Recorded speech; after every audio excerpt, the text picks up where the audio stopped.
Hello students, आज class 9 से start कर रहे हैं चैप्टर नंबर सिस्टम।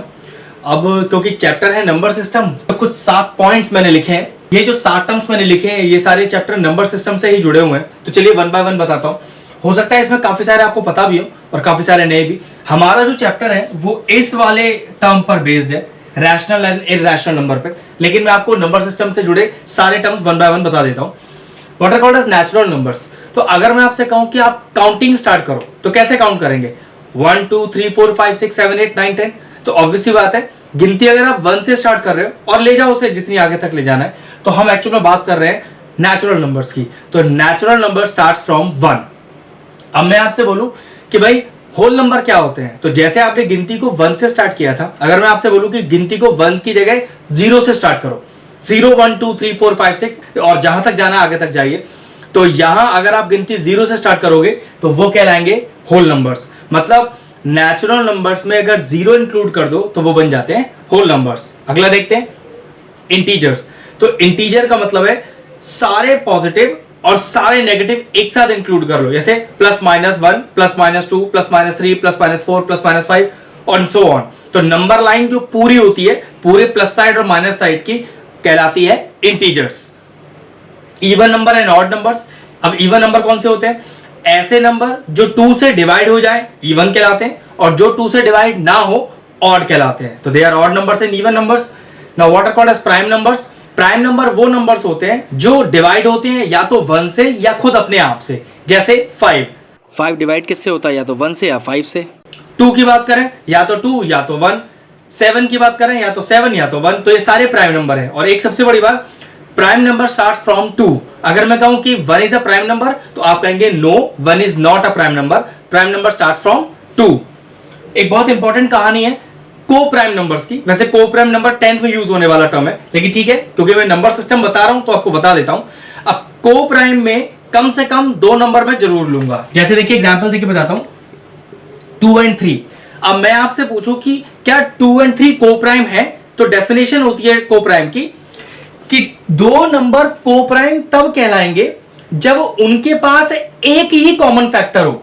मतलब 2 और 3 दोनों के पास कॉमन फैक्टर सिर्फ एक होना चाहिए, और वो भी होना चाहिए 1। ऐसा ना हो कि इनके पास कि एक दूसरा कॉमन फैक्टर हो 2। जैसे कि बताता हूं 2 और 4। 2 और 4 के पास 2 कॉमन फैक्टर है। कौन कौन? एक तो खुद 2 और एक 1। तो सॉरी, 2 एंड 4 आर नॉट को प्राइम इंटीजर्स। चलिए एक एग्जांपल लेते हैं, 5 एंड 7। 5 और 7 के पास कॉमन कौन सा वाला फैक्टर है? तो आप कहोगे सिर्फ 1।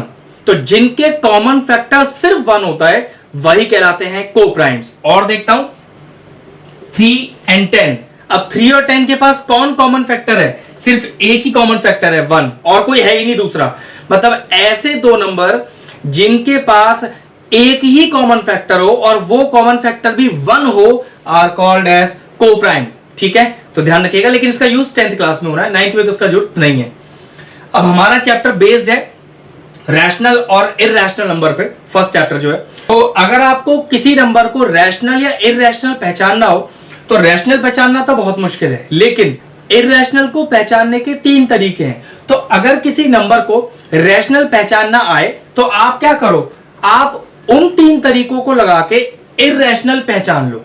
अगर इरैशनल की वो तीनों पहचान में से कोई भी लग जाए तो ऑब्वियसली बात इरैशनल है, और मान लो वो तीनों पहचान नहीं लगे तो पक्की बात नंबर कैसा है? रैशनल। तो ध्यान रखिएगा, नंबर को रैशनल ना पहचाने, आप उसे इरैशनल पहचाने। इरैशनल की तीनों में से कोई भी पहचान लग जाती हो तो इरैशनल है, वरना तो नंबर क्या आएगा? रैशनल। तो हमारा चैप्टर इसी पर बेस्ड है। तो मैं रैशनल और इरैशनल को अब आपको प्रॉपर्ली बताता हूं। तो हमारा टॉपिक है रैशनल और इरैशनल। जैसे कि मान लीजिए मैंने एक नंबर लिखा 5। अब मैं आपसे बोलूं भाई पहचानो ये रैशनल है कि इरैशनल है, तो आप क्या करिएगा? इरैशनल पहचानिएगा। अब इरैशनल की 3 पहचान कौन सी है जिनकी मैं बात कर रहा हूं? पहली पहचान ये है कि उस नंबर पर अंडर रूट होगा। अगर नंबर अंडर रूट के अंदर है तो वो नंबर इरैशनल है। ठीक है। दूसरी पहचान ये तब लगेगी जब नंबर आपके पास फ्रैक्शनल फॉर्म में है, तो नंबर इरैशनल तब होगा जब इसके डिनोमिनेटर में 0 होगा। तो दूसरी पहचान हो गई कि डिनोमिनेटर में अगर 0 है तो नंबर इरैशनल है। अब तीसरा है अगर नंबर नॉन टर्मिनेटिंग हो, अब नॉन टर्मिनेटिंग क्या होते हैं? ये भी दो तरह के होते हैं, नॉन टर्मिनेटिंग रिपीटिंग और नॉन टर्मिनेटिंग नॉन रिपीटिंग। मैं इसके एग्जांपल बताऊंगा अभी। अगर नॉन टर्मिनेटिंग नॉन रिपीटिंग है, फिर समझिएगा, नॉन टर्मिनेटिंग नॉन रिपीटिंग है तो है ये इररेशनल। लेकिन अगर ये नॉन टर्मिनेटिंग रिपीटिंग है तो फिर वापस बन जाएगा ये रैशनल। वो मैं बताऊंगा किस तरह से। ठीक है, तो पहले मैं आपको एग्जांपल देता हूं। मान ली मैं दो नंबर आपस में डिवाइड कर रहा हूं और मेरा आंसर कैसे आ रहा है? 0.612826921 डॉट डॉट डॉट डॉट चलता चला जा रहा है।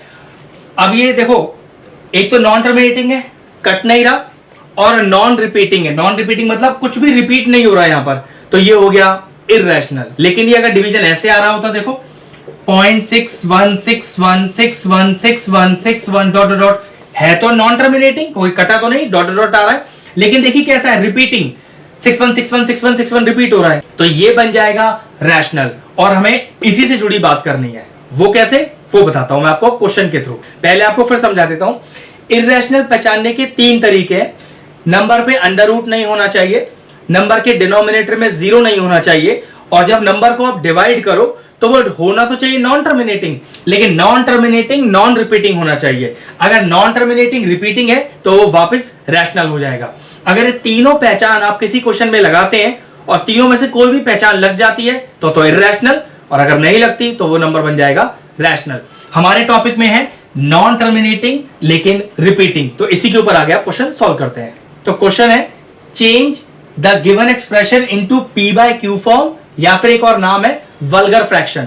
अब वल्गर फ्रैक्शन या पी बाय क्यू फॉर्म में वही नंबर चेंज हो सकते हैं जो होंगे नॉन टर्मिनेटिंग रिपीटिंग। अब देखो रिपीटिंग कैसे, 35353535। अब इसका एक और रिप्रेजेंटेशन है लिखने का, बार बार ना लिख के ऐसे लिख दीजिए 0.35 का बार। अब ये दोनों एक ही चीज है आपके लिए। तो जो नंबर नॉन टर्मिनेटिंग रिपीटिंग होते हैं उन्हें रैशनल में चेंज किया जा सकता है। रैशनल का मतलब पी बाय क्यू की फॉर्म में चेंज किया जा सकता है। वो देखिए कैसे, जो भी नंबर आपको दिया है सबसे पहले उसे x लेट लें, x इज इक्वल टू 0.35 का बार। अब पहली कंडीशन ये है कि जो डिजिट रिपीट हुआ है, अब डिजिट रिपीट क्या हुआ है, 35353535, आपका ये जो डेसिमल है वो रिपीट वाले टर्म से जस्ट पहले लिखा होना चाहिए। तो चेक करते हैं, हाँ डेसिमल बिल्कुल सही जगह पर है। तो अगर डेसिमल सही जगह पर है तो उसे इक्वेशन 1 मान लीजिए। ठीक है, अब मैं आपसे बोलूं कितने टर्म्स रिपीट हो रहे हैं, तो आप कहेंगे 2 टर्म रिपीट हो रहे हैं। वो कैसे, 35353535 बार बार। ऐसे भी हो सकता था, ये होता 0.333333, तो मैं आपसे कहता कि एक टर्म रिपीट हो रहा है। मान लो अगर ऐसे होता 0.371371371371, तो 3 टर्म रिपीट हो रहे हैं। ठीक है, तो क्योंकि 2 टर्म रिपीट हो रहे हैं तो मल्टीप्लाइंग बोथ साइड बाय 100। तो चलिए दोनों साइड 100 से मल्टीप्लाई कर दीजिए। तो 100x is equal to 100 into 0.35 का बार। तो ये तो हो गया 100x, क्योंकि 100 से मल्टीप्लाई कर रहे हैं तो डेसिमल 2 बार आगे खिसक जाएगा। कितना आ जाएगा, 35.35 का बार। भाई देखिए ये ऐसे लिखा है 0.3535353535। अब मुझे अगर इसे 100 से मल्टीप्लाई करना है तो क्या होगा, 2 बार खिसक जाएगा आपका डेसिमल। तो ये 35 तो ये वाला हो गया, और ये वाला पार्ट तो अभी भी क्या है, 35 का बार। तो देखिए बिल्कुल वही लिखा है। तो जब आप मल्टीप्लाई कर लेंगे उसके बाद उसे मानेंगे इक्वेशन 2। फिर क्या करेंगे, सब्ट्रैक्ट इक्वेशन 2 माइनस इक्वेशन 1। हमेशा हर क्वेश्चन में ऐसे ही होगा, आगे आने वाले क्वेश्चन में भी स्टेप मेरे सेम रहेंगे। तो LHS में से LHS माइनस करें तो 100x minus x is equal to 35.35 का बार माइनस 0.35 का बार। तो 100x में से 1x माइनस करोगे तो क्या बचेगा, 99x, और 35.35 के बार में से 0.35 का बार माइनस करना है। तो ये तो कट गया, तो कितना आ गया, देखिए आपके पास आ गया 35। अब कैसे लिखूंगा, x is equal to 35 by 99। अगर एक कैंसिल आउट हो सकता है तो बिल्कुल करना है। तो 0.35 का बार का जो रैशनल एक्सप्रेशन है या जो p बाय क्यू का फॉर्म वाला एक्सप्रेशन है वो है 35 बाय 99। नेक्स्ट क्वेश्चन आपके लिए लिख दिया है, क्योंकि बार लग रहा है तो ये हमेशा कैसा नंबर हो गया, नॉन टर्मिनेटिंग रिपीटिंग। और अगर नॉन टर्मिनेटिंग रिपीटिंग है तो हाँ उसे p बाय क्यू फॉर्म में चेंज किया जा सकता है। तो सबसे पहले क्या करते हैं, let x is equal to, जो क्वेश्चन हमें दिया होता है उससे पहले x के इक्वल लेट कर लेते हैं। अब चेक करते हैं क्या डेसिमल बिल्कुल सही जगह पर है। अब सही जगह कौन सी होती है डेसिमल की, कि जो टर्म रिपीट हो रहा है डेसिमल जस्ट उससे पहले होना चाहिए। अब 4 रिपीट हो रहा है, 4 4 4 4 4 लिखा हुआ है और डेसिमल जस्ट 4 से पहले है, तो हाँ डेसिमल अपनी करेक्ट पोजीशन पर है, तो उसी को मानेंगे इक्वेशन 1। अब मैं आपसे बोलूं कि कितने टर्म रिपीट हो रहे हैं, तो आप कहेंगे एक टर्म रिपीट हो रहा है, कौन सा, 4। तो अगर एक टर्म रिपीट हो रहा है तो मल्टीप्लाइंग बोथ साइड बाय 10। पिछले क्वेश्चन में 2 टर्म रिपीट हो रहे थे इसलिए मल्टीप्लाई बोथ साइड बाय 100। मान लीजिए 3 टर्म रिपीट हो रहे हो तो मल्टीप्लाइंग बोथ साइड बाय 1000। तो क्योंकि एक टर्म रिपीट हो रहा है तो मल्टीप्लाइंग बोथ साइड बाय 10। तो चलिए 10 से मल्टीप्लाई करते हैं, तो 10x is equal to 10 into 23.4 का बार। तो ये कितना आ गया, ये 10x आ गया। अब यहाँ 10 से अगर मल्टीप्लाई करेंगे तो एक डेसिमल आगे खिसक जाएगा, 234.4 बार तो वैसे ही रहेगा। अब जब आप मल्टीप्लाई कर लें तो उसे क्या मानेंगे, इक्वेशन 2। अब सब्ट्रैक्ट इक्वेशन 2 माइनस इक्वेशन 1। ये क्वेश्चन, ये स्टेप हर क्वेश्चन में सेम होने वाला है। तो LHS में LHS घटाइए तो 10x माइनस x, RHS में RHS घटाइए तो 234.4 का बार माइनस 23.4 का बार। तो 10x में से 1x गया 9x। अब जरा माइनस कर लेते हैं, 234.4 का बार माइनस क्या करना है इसमें से 23.4 का बार, तो डेसिमल के नीचे डेसिमल आएगा, 23.4 का बार माइनस कर लीजिए तो ये तो पूरा 0 आ गया। तो 1 1 और 1, तो ये कितना आ गया देखिए 1 1 और 1।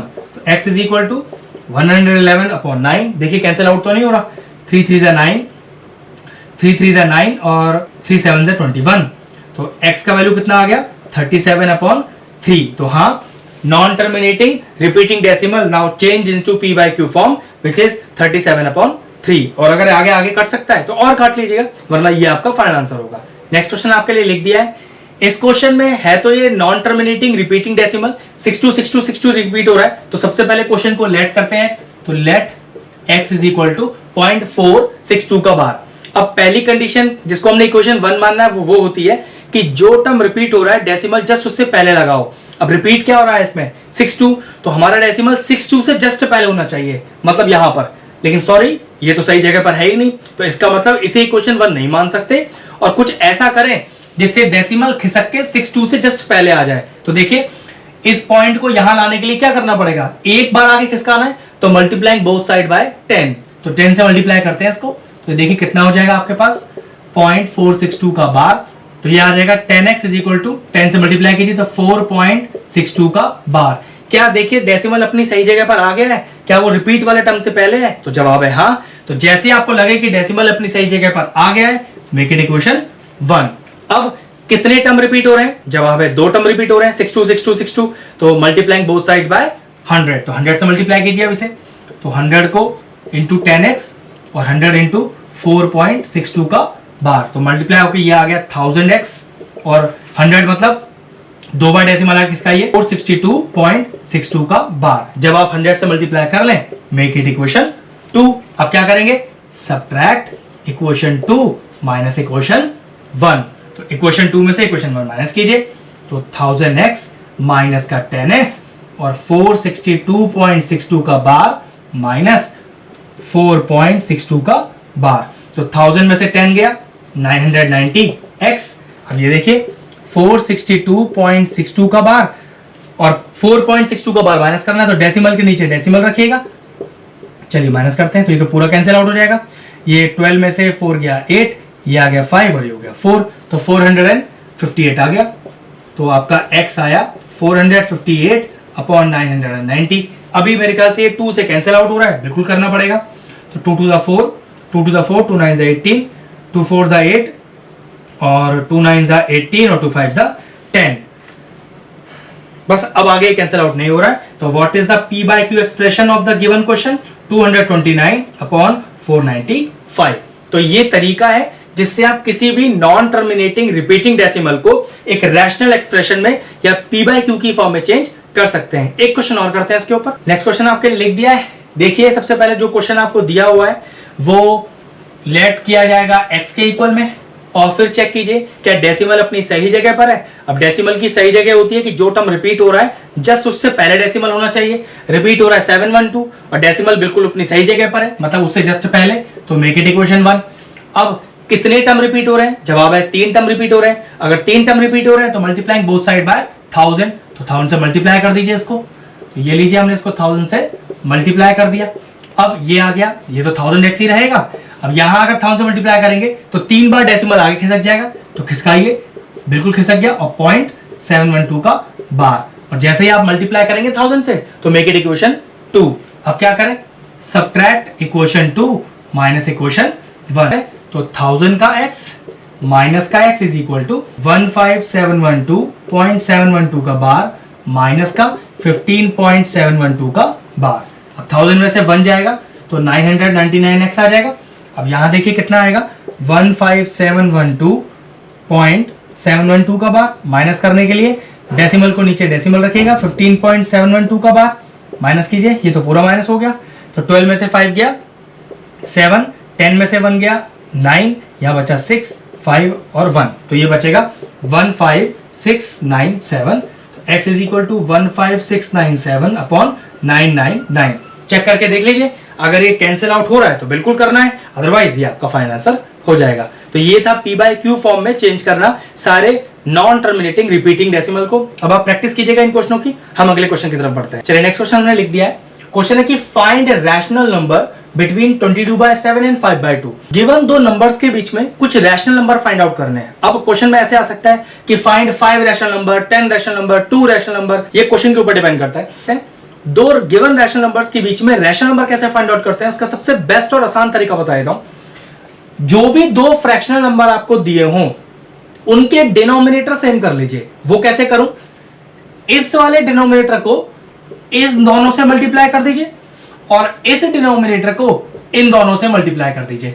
अब देखिए क्या आंसर आएगा। ये कितना हो गया? ये हो गया 44/14 और ये हो गया 35/14। अब क्योंकि डिनोमिनेटर दोनों के ही सेम है तो 35/14 के बाद अगला रैशनल नंबर आएगा 36/14, 37/14, 38/14, 39/14, 40/14, 41/14, 42/14 और 43/14। तो ये सारे वो रैशनल नंबर हैं जो 22/7 और 5/2 के बीच में आए हैं। ठीक है, 1 2 3 4 5 6 7 8 है ऐसे। लेकिन अगर क्वेश्चन मान लीजिए ऐसे होता कि फाइंड 80 रैशनल नंबर्स, अब ये तो बड़ी दिक्कत है। मैंने डिनोमिनेटर भी सेम बना लिया लेकिन अब इसके बीच में तो सिर्फ 8 ही नंबर आ रहे हैं। तो देखिए कोई दिक्कत नहीं है, मेन कंडीशन है कि डिनोमिनेटर सेम होना चाहिए। तो मैंने क्या किया, मल्टीप्लाई कर दिया दोनों साइड ऊपर नीचे 10 से। ऐसा करने से देखिए क्या डिनोमिनेटर में कोई चेंज आया? ये आया 440/140 और ये आ गया 350/140।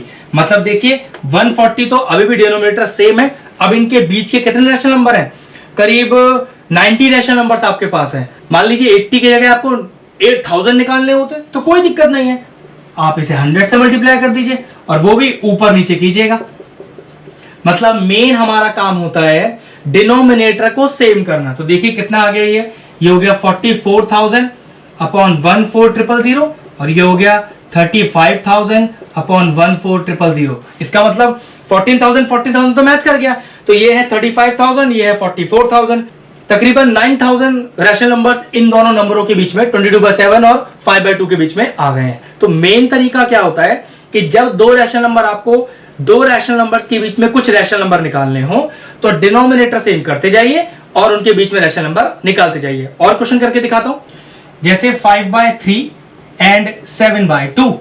ठीक है, अब देखिए जरा, तो इसके डिनोमिनेटर से इन दोनों को मल्टीप्लाई कर दिया और इसके डिनोमिनेटर से इन दोनों को मल्टीप्लाई कर दिया। कितना आ गया देखिए 10/6 और ये आ गया आपके पास 21/6। अब रैशनल नंबर 10/6 के बाद क्या आएगा? 11/6, 12/6, 13/6, 14/6 और कहां तक 20/6। तो ये सारे वो रैशनल नंबर्स हैं जो 5/3 और 7/2 के बीच में लाई करते हैं। और नंबर निकालने कितने भी हो, बस आप ध्यान रखना कि डिनोमिनेटर को सेम करते जाइए और रैशनल नंबर निकलते जाएंगे। अगर मान लीजिए क्वेश्चन इस तरह से होता कि find the rational number between 2 and 5। अब दिक्कत है इसमें डिनोमिनेटर तो है ही नहीं और मान लीजिए मुझे इसके बीच में 10 रैशनल नंबर निकालने हैं, तो 3 और 4 दो रैशनल नंबर तो हैं इसके बीच में। अब 10 कैसे निकालूं, डिनोमिनेटर भी नहीं है इसमें, तो देखो डिनोमिनेटर हम बना लेते हैं। वो कैसे, 10 और 10 से मल्टीप्लाई किया, 10 और 10 से मल्टीप्लाई किया तो देखना कितना हो गया, 20/10, और ये कितना हो गया 50/10, तो कितना आ गया अगला रैशनल नंबर 21/10, 22/10, 23/10, 24/10 और कहां तक 49/10। तो देखिए कितने सारे रैशनल नंबर आ गए।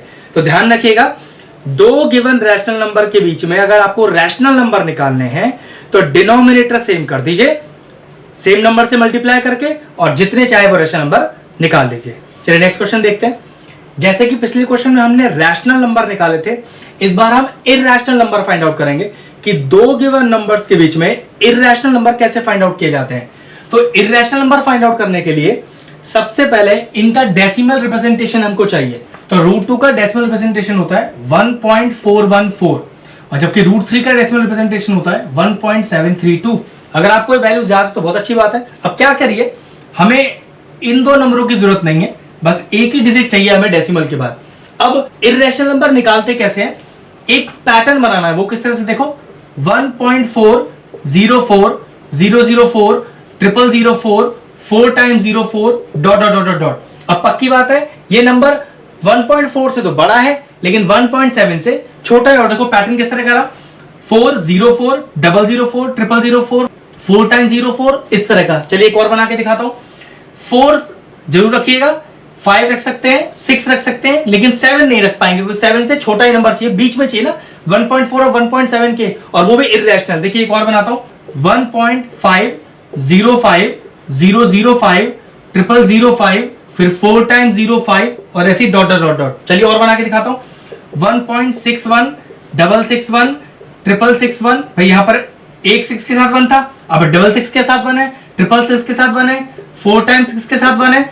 मतलब किसी तरह का इर्रेगुलर पैटर्न आपको इन दोनों के बीच में बनाना है। और बनाता हूं, देखिए 1.62 662 662 4 टाइम्स 62 डॉट डॉट डॉट। पक्की बात है 1.6 है वो 1.4 से बड़ा है और 1.7 से छोटा है। और देखिए एक बार 6, 2 बार 6, 3 बार 6, 4 बार 6, मतलब इर्रेगुलर पैटर्न है। ठीक है, तो ये हो गया इरैशनल। और बना के दिखाता हूं, 1.65 665 665 4 टाइम्स 6 फिर 5 ऐसी डॉट डॉट डॉट। तो आप इनफाइनाइट पैटर्न्स बना सकते हैं दो नंबर्स के बीच में, बस आपको वो दोनों नंबर जो दिए गए हैं वो डेसिमल फॉर्म में होने चाहिए। मान लीजिए इस बार आपके पास नंबर है 2 और 2.5 और आपको फिर से इरैशनल नंबर निकालना है। तो देखिए मैंने आपसे क्या कहा था, हमें इसका डेसिमल फॉर्म चाहिए, तो 2.0 और 2.5 इसके बीच में इरैशनल चाहिए। तो ध्यान रखिएगा 0 से ऊपर रखिएगा वैल्यू लेकिन 5 से नीचे। तो देखिए 2.01 001 0001 4 टाइम्स 01 और डॉट डॉट डॉट। और बना के दिखाता हूं, 2.12 112 112 4 टाइम्स 12 डॉट डॉट। कितने सारे प्रेजेंटेशन आप चाहे तो इससे बना सकते हैं। और बनाता हूं 2 पॉइंट, बस ध्यान रखिएगा 2 पॉइंट के बाद 5 से नीचे रखिएगा वैल्यू और 0 या उससे बड़ी रखिएगा। तो 41 441 441 4 टाइम्स 41 डॉट डॉट डॉट। तो इस तरह से आप जितने चाहे इरैशनल नंबर दो नंबर्स के बीच में बना सकते हैं, बस आपको उनका डेसिमल रिप्रेजेंटेशन चाहिए, उसके बाद आपकी कहानी आसान है। तो आज का वीडियो यही फिनिश करते हैं। जितने टॉपिक्स मैंने आपको कराए उनको अच्छे से प्रैक्टिस कीजिएगा अपनी टेक्स्ट बुक में से, और कोई डाउट होगा तो फिर नेक्स्ट क्लास में उसको देखते हैं।